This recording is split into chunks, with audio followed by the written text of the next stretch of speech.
다윗은 성전을 건축하고 싶어 했죠. 그러나 하나님께서는 나단 선지자를 통해서 다윗이 아닌 그의 아들 솔로몬이 성전을 건축할 것이다 라고 비전을 제시해 주셨습니다. 역대상 17장에 나와 있습니다. 4절에 가서 내 종 다윗에게 말하기를 여호와의 말씀이 너는 내가 거할 집을 건축하지 말라. 어쩌보면 단호하게 하나님이 다윗의 그 품은 마음을 거절하시죠. 그리고 12절에 17장 12절에 그는 나를 위하여 집을 건축할 것이요 나는 그의 왕위를 영원히 견고하게 하리라 라고 하면서 역대상 17장 12절에 다윗이 아닌 솔로몬을 통해서 하나님께서 거하실 성전을 건축하게 할 것이다 라고 분명하게 약속하십니다. 결국 성전 건축은 열왕기상 6장 1절에 나와 있는 것처럼 이스라엘 자손이 애굽에서 나온 지 480년, 솔로몬이 왕이 된 지 4년에 건축이 시작이 됩니다. 성전 건축을 위해서 실질적으로 많은 물자나 또 사람을 준비한 사람은 다윗이죠.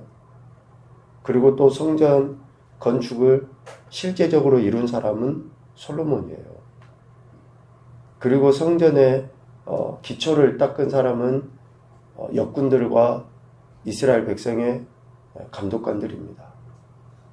그리고 성전에 필요한 기물들을 만든 사람은 두로에서 파견된 히람이죠. 노세 대장장이. 그러니까 성전의 건축 시작부터 마무리까지 실질적으로 사람들이 이렇게 다 준비하고 움직여서 완성된 거거든요. 성전은. 이렇게 만들어졌어요. 성전이. 그런데 오늘 우리가 읽은 열왕기상 8장 12절 이하에 보면 솔로몬이 이렇게 표현을 해요. 이스라엘 회중을 다 모아놓고 그 앞에서 성전 건축이 친히 하나님께서 이루신 것이다 라고 그렇게 솔로몬이 선포를 하거든요. 오늘 15절 말미에 보면 이제 그의 손으로 이루셨도다 라고 성전 건축이 하나님께서 행하신 것이다 라고 솔로몬이 고백하고 선포를 합니다. 실질적으로 하나님이 아닌 어쩌면 사람들이 계획하고 준비하고 직접 일을 함으로 인해서 이루어진 것 같으나 하나님께서 행하셨다라고 솔로몬이 고백하며 하나님께 찬양과 영광을 올려드리고 있는데 왜 이렇게 말을 할 수 있는가 라고 보면 오늘 17절 19절까지의 말씀을 통해서 다윗이 성전을 건축할 마음이 있었잖아요. 그런데 그 성전 건축할 마음이 있는 것을 하나님이 친히 막으신 거예요. 하나님이 나단 선지자를 통해서 막지 않았으면 다윗이 얼마든지 표현이 그렇지만 2개고 3개고 지을 만큼 다윗이 얼마든지 지을 수 있었어요. 그런데 하나님께서 다윗이 성전 건축할 마음이 있는 것을 마음은 좋게 여기시지만 마음은 좋게 받아들이시지만 다윗이 성전 건축하지 못하도록 하나님이 막으셨기 때문에 결국은 성전 건축은 하나님께서 하신 것이다 라고 지금 솔로몬이 표현을 하고 있는 겁니다. 역대상 22장 8절에 보면 너는 피를 심히 많이 흘렸고 크게 전쟁하였느니라. 네가 내 앞에서 땅에 피를 많이 흘렸은즉 내 이름을 위하여 성전을 건축하지 못하리라 라고 하나님이 단호하게 성전을 건축하지 못하도록 막으십니다. 오늘 열왕기상 8장 17절에서는 또 18절에서는 하나님이 다윗에게 대한 그 마음을 이렇게 표현하시잖아요. 특별히 18절에 네가 내 이름을 위하여 성전을 건축할 마음이 있으니 이 마음이 내게 있는 것이 좋도다. 다윗이 그 품은 마음, 그것을 하나님께서 인정해 주시잖아요. 네가 그렇게 하는 마음, 그것으로 족하다. 라고 하면서 성전을 건축하지 못하도록 하나님이 막으셨기 때문에 솔로몬은 이제 하나님의 손으로 이루어진 것입니다. 라고 15절에 그렇게 고백한 것이고, 또 하나는 오늘 열왕기상 8장 20절의 말씀처럼 솔로몬이 성전을 건축하도록 솔로몬을 이스라엘의 왕 위에 앉히신 분이 하나님이시기 때문에 지금 성전 건축이 하나님께서 행하신 것입니다. 라고 솔로몬이 고백한 거예요.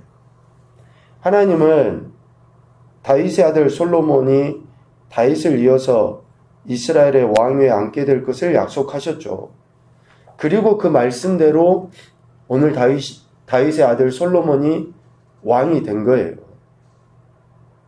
그 이후에 솔로몬은 하나님의 말씀대로 성전을 건축하려 하였고 마음을 먹었고 그 마음 먹은 대로 실행하게 된 거죠.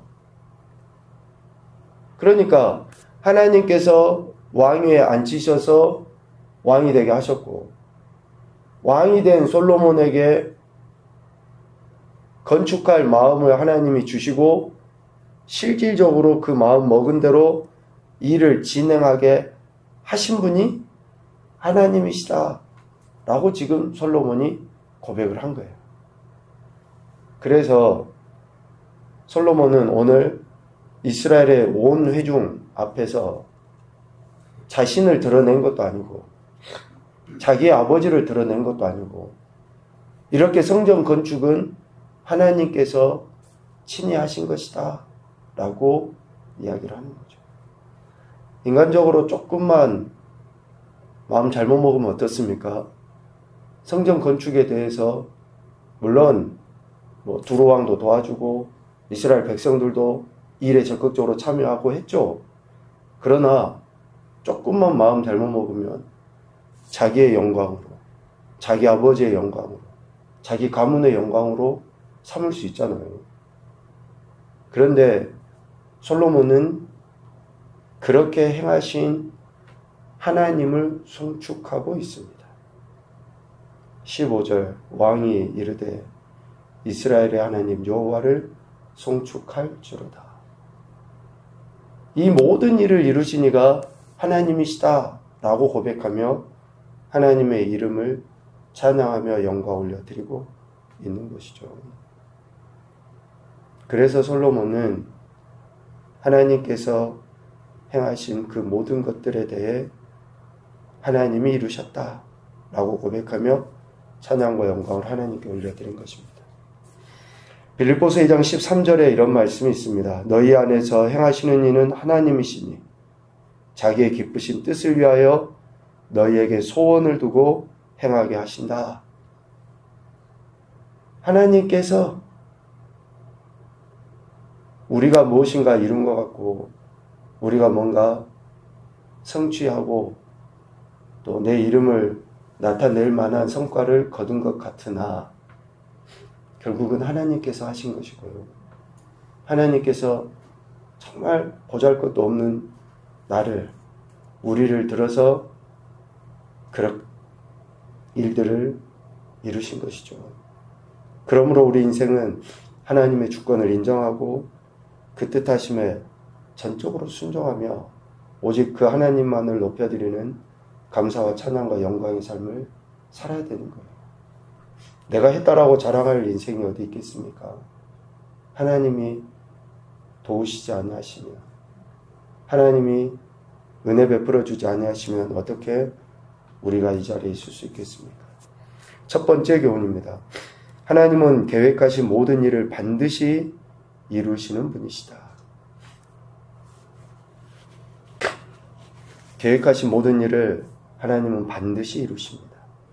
두 번째, 하나님의 일은 택함을 받은 사람들을 통해 이루어진다. 택함 받은 사람들을 통해서 하나님의 일은 이루어져 가요.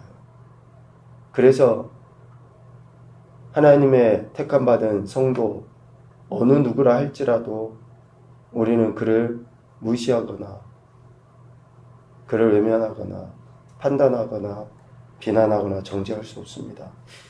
그를 통해서 하나님은 일하시고 계시기 때문에 그래요. 그의 현재의 모습이 어떠하든지 관계없어요. 하나님이 택하셔서 하나님의 백성 삼으신 그는 반드시 하나님의 일을 위하여 하나님의 뜻을 이루시기 위하여 택하셨기 때문에 그렇습니다. 세 번째, 우리에게 소원을 두고 행하시는 하나님께 찬양과 영광을 올려드리자. 우리에게 소원을 두고 행하시는 하나님께 찬양과 영광을 올려드리자.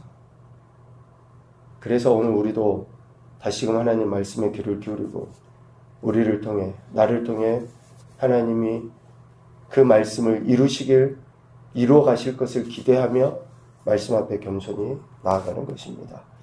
오늘 한 날도 우리에게 허락하신 하나님의 뜻이 있습니다. 우리를 통해 말씀이 성취되도록 하신 그 하나님의 뜻을 이루어드리기 위해 더욱더 겸손하게 나아가심으로 하나님의 찬양과 영광과 기쁨이 되는 귀하고 복되는 한 날이 되시기를 주님의 이름으로 축복합니다. 아멘.